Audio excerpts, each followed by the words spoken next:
शुरुल्लाह का नाम लेकर जो बड़ा मेहरबान नहायत रहम वाला है। उर्दू स्टोरीज़ में आपको वेलकम करती हूँ। प्लीज़ हमारे चैनल उर्दू स्टोरीज़ को सब्सक्राइब कीजिए, लाइक कीजिए, फॉलो कीजिए एंड शेयर कीजिए। किसी गांव में एक विनोद नाम का आदमी रहता था। वो हर वक्त मिर्ची का कारोबार के बारे में सोचता रहता था। कुछ दिन पहले वो बीमार हो गया तो उसने मिर्ची का कारोबार करना बंद कर दिया था। अब वो ठीक हो गया तो वो दोबारा से अपनी मिर्ची लेकर बाजार की तरफ निकल पड़ा ताकि उसे बेचकर कुछ पैसे कमाया जा सके। वो एक शॉपकीपर राहु नाम के आदमी के पास पहुंचा। वहां जाकर उसने अपनी मिर्ची बेचनी चाहिए। मेरे शॉपकीपर ने कहा, अभी मेरे पास बहुत मिर्ची है, तुम काफ़ी दिनों से नहीं आए तो मैंने किसी और से ले ली थी। उसने कहा, मुझसे भी ले लीजिए, तुम मेरी मिर्ची के बारे में अच्छे तरीके से जानते हो। उसने कहा, चलो ठीक है, 3 किलो दे दो। उसने कहा, 5 किलो तो लो। उसने कहा, नहीं, 3 किलो दे दो, अभी के लिए यही काफ़ी है, नहीं तो मौसम में ख़राब हो जाती है। विनोद उसको 3 किलो मिर्ची देकर उसमें से 1 किलो निकाली और 2 किलो उसे दी और आगे की तरफ निकल पड़ा। आगे जाके एक औरत खड़ी थी, उसको भी वो मिर्ची बेचने लगा। उससे कहा कि मिर्ची वाला भाई आया है, मिर्ची ले लो, ये मेरी मिर्ची।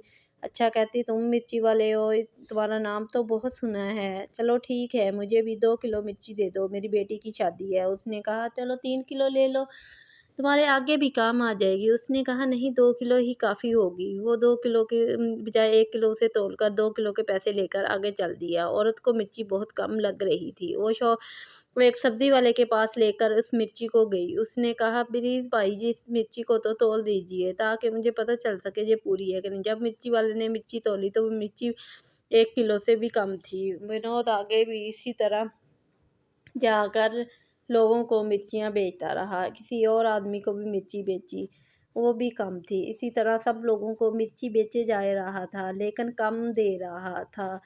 रेट पूरे ले रहा था। अगर 2 किलो मिर्ची बेचता था, पैसे लेता था तो उसके बदले 1 किलो ही देता था। कम तोलने की वजह से उसके पास काफ़ी सारे पैसे आ गए थे। अब विनोद की सारी मिर्ची बिक चुकी थी। उसने सोचा, अब घर की तरफ चलता हूँ। उसने सोचा, अगर मेरे पास और मिर्ची होती तो मैं इससे ज़्यादा पैसे कमा लेता।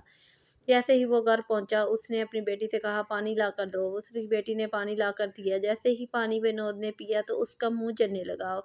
उसने कहा, ये कैसा पानी लाए हो? उसकी बेटी ने कहा, मैं तो बाल्टी में से ही पानी लाया हूँ। वो खुद किचन में जाकर पानी गिराया। उसने पहले वाला और नया पानी भर कर पीने लगा। फिर भी उसका मुंह जल रहा था। वो वापस अपने कमरे में आ गया।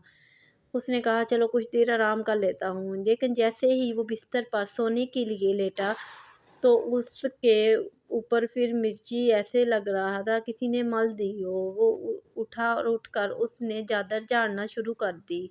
उसको लग रहा था कि मिर्ची है बिस्तर पर। इसी वजह से उसने चादर झाड़ी, दोबारा बिछाई, दोबारा लेट गया।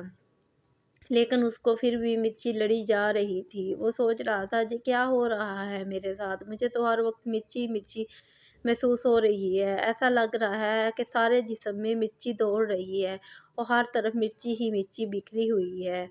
उसको पूरे घर में अजीब सा फील हो रहा था। उसने सोचा, चलो मैं किसी पंडित के पास जाता हूँ, जाकर इसका हल ढूंढता हूँ।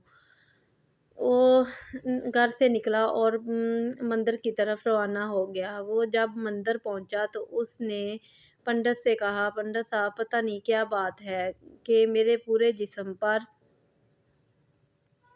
मिर्ची ही मिर्ची लगी हुई है। पंडित ने कहा, ये सब कुछ तुम्हारे अपने माल की वजह से हुआ है। तुमने ज़रूर कुछ ऐसा किया होगा जिसकी वजह से तुम्हें ऐसा फील हो रहा।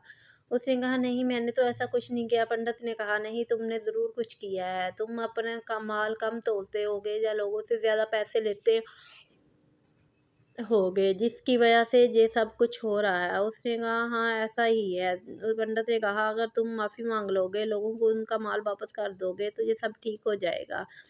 वो घर आया। आकर उसने मिर्ची ली और मिर्ची लेकर वो बाहर लोगों को उनकी वापसी करने चला गया कि जिस चीज़ को मैंने मिर्ची कम दी थी, चलो मैं उसको पूरी मिर्ची दे देता हूँ ताकि मेरी सज़ा कम हो सके। वो शॉपकीपर से पास गया, उसको मिर्ची दी और उससे माफ़ी मांगी। शॉपकीपर बड़ा हैरान हुआ।